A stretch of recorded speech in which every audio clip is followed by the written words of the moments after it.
And time to take a look at what's been making headlines across the globe. And for that, I'm joined by Alison Sargent. Hello, Alison. Hi, Annette. And you've been looking at papers because they're also looking at Ireland ahead of Saturday's election. That's right, Annette. And so far, things are not looking so good for Irish Taoiseach Leo Varadkar. The Irish Examiner reports that several party officials have privately told the paper that they're not expecting this election to go their way. As we see in the newspaper's headline, Fine Gael expected to lose 15 seats. The best way, really, to understand the dynamics of these Irish elections is actually a cartoon. This is from Martin Turner in the Irish Times. We see Leo Varadkar and his Fine Gael party there on the left.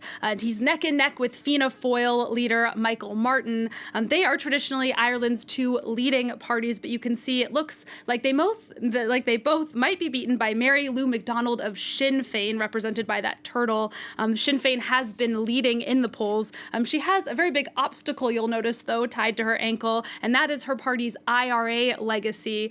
Despite McDonald's best efforts, Sinn Féin remains very much associated with the violence of the Irish Republican Army. And it is incredibly rare, isn't it, Alison, in Ireland, for any party to basically win a majority. So what are the potential coalition outcomes? Well, both Fine Gael and Fianna Fáil have completely ruled out forming any kind of coalition with Sinn Féin. And in these last days of campaigning, actually, they've both adopted the same strategy of accusing each other of considering a coalition with Sinn Féin. The journal IE reports that both parties have put out these sort of similar fear-mongering campaign ads, warning voters that if the other party wins, well, they're going to rely on Sinn Féin for support in forming a government.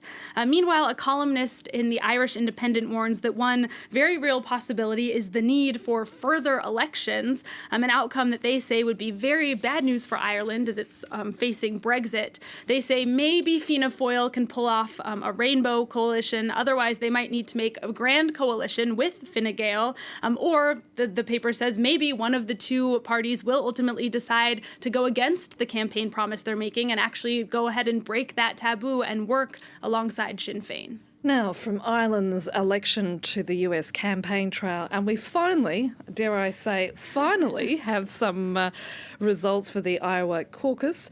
But at what point do we care anymore, Alison? The answer is we don't really care at this point anymore. That moment of glory that any outright winner would have had has really passed away with time. One columnist for the Washington Post is actually arguing that the real winner of the Iowa caucus is a candidate who didn't even participate. This is Mike Bloomberg. His strategy has been to skip the first four primary states because he was expecting them to be an inconclusive mess, and so far he's turned out to be quite right about that. Meanwhile, Slate is making the argument today that while Pete Buttigieg seems to have beaten Bernie Sanders, at least in terms of delegates, Bernie Sanders should really be thanking him. That's because, according to Slate, Buttigieg still doesn't really have a clear path himself to the nomination.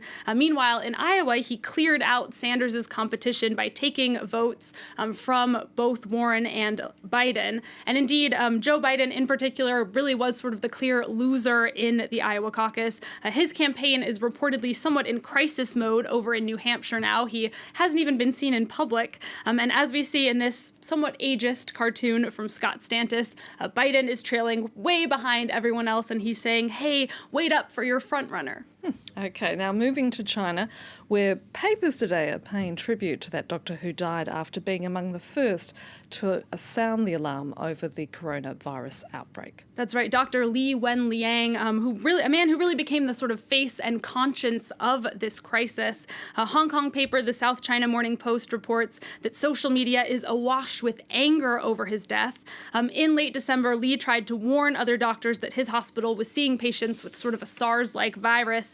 And then he was accused by the Chinese government of spreading false information and forced to sign an agreement not to talk about it anymore. Now, the South China Morning Post writes that many people are calling for Chinese authorities to apologize for the way that they treated him. One user said his silencing is going to remain a shame in China's anti-epidemic history.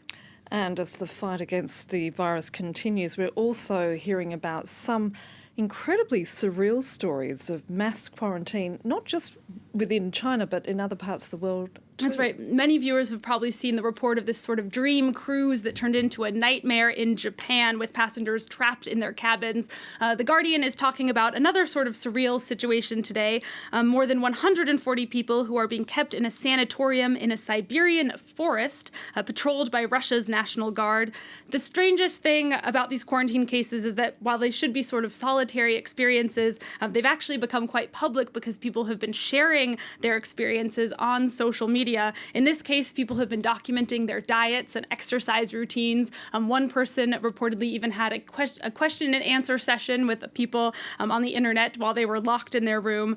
The Guardian calls it Russia's strangest reality television show. Indeed. And finally from you, Alison, it is Friday, and of course this weekend we have the Oscars, and it seems we may already know about the winners after the Academy tweeted out their own predictions. That's right, and What was happening? And what were they thinking? It's more unclear importantly? at this point if it was an accident or not. The tweets actually ended up getting deleted because people were so confused by them. This happened on Monday, but French paper Le Figaro has picked up on the story today. Apparently, the Academy was trying to show off some sort of feature where social media users could make their own predictions, and in doing so, the Academy tweeted out something and said, "Hey, here are our predictions." Again, it led to a lot of confusions. They deleted the posts. You're probably curious about what their predictions are. They included Parasite for Best Picture and Sam Mendes for Best Director for his film 1917. Le Figaro writes that if the predictions that the Academy tweeted out do end up lining up perfectly with the actual Oscar winners, well, then the Academy is going to have quite a big scandal on its hands. Absolutely. We'll have to see what happens on Sunday. Thank you for that, Alison. And if you want to take a look at the stories we've been talking about, you can, of course, head to our website. That's france24.com to find out more about them.